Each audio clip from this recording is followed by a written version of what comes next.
हाँ, जैसे हमारे पति हमारे प्राण प्रिय हैं और हम समय पर सास की सेवा करते हैं, नंद को भी अनुकूल रखते हैं, देवर को भी अनुकूल रखते हैं, ससुर को भी अनुकूल रखते हैं, आए हुए रिश्ते नातेदारों को भी अनुकूल रखते हैं, लेकिन पति तो पति ही है ना।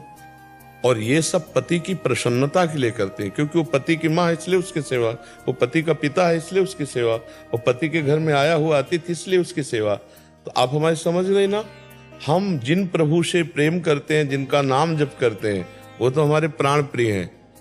लेकिन अब जैसे नवदुर्गा आ गए तो अम्बा की सेवा कर रहे हैं, उससे हमारे पति प्रसन्न होंगे, प्रभु प्रसन्न होंगे। शिवरात्रि आ गई तो परिवार गृहस्थी में तो हम शिव उपासना कर रहे हैं, गणेश चतुर्थी है तो गणेश जी की कर रहे हैं, आए हुए अतिथि की सेवा, घर परिवार के रिश्ते नातों की सेवा।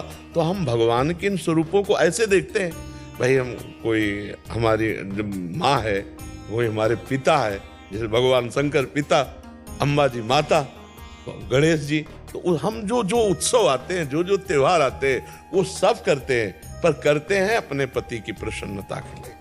अब अगर उसकी परीक्षा ली जाए, सास बोले, ससुर बोले और रिश्ते नातेदार सब बैठे हैं, तो पति के एक तरफ किया जाए और उनको एक तरफ किया जाए, तो पति के पक्ष में एक सेकंड में होकर सबका त्याग कर देगी, क्योंकि वो पति के लिए ही सबकी सेवा कर रही थी। हमारी बात समझ रहे हो? ऐसे ही हम सब भगवत स्वरूपों की आराधना करें, लेकिन हमारा हृदय भगवान के किसी एक रूप में आसक्त हो जाए। जैसे हम राम जी के उपासक, हम श्याम जी के उपासक, लेकिन हम सबकी भावना गृहस्थी में। अब करवा चौथ है, चंद्रदेव की उपासना कर रहे, व्रत रह रहे हैं, अपने पति के लिए रह रहे हैं, अपने प्रभु के लिए रह रहे हैं। अब भावना बदलने की विषय है, कार्यक्रम बदलने की थोड़ी कि अब घर गृहस्थी में तो अब जितने भी भागवतिक अनुष्ठान वो सब बंद कर दे, ऐसा तो नहीं पाया गया, ऐसा भाव नहीं पाया गया। अनन्यता अपने इष्ट की और अपने इष्ट की प्रसन्नता के लिए सब इष्ट स्वरूपों की आराधना करना। आप समझ पा रहे हो? इसमें कोई संशय आपको लग रहा है? तो बस बच्चों को क्या, हमको भी वही करना है, हमको भी वही करना है।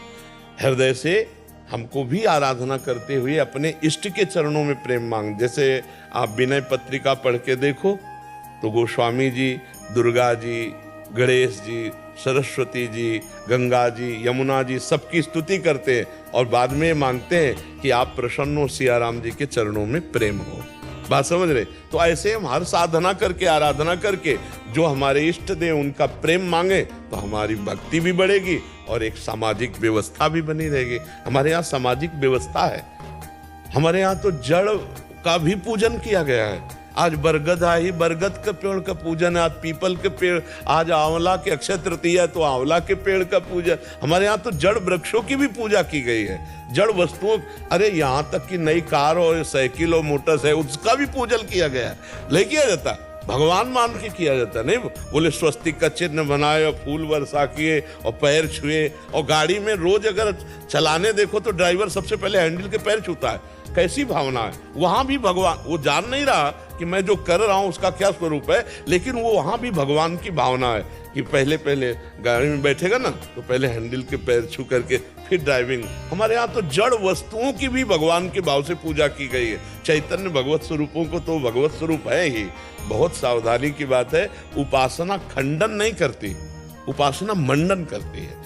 उपासना प्रेममयी है। उपासना में कलह अशांति, जहां झगड़ा हो तो जान लो त्रुटि है, वो समझ नहीं पा रहा है।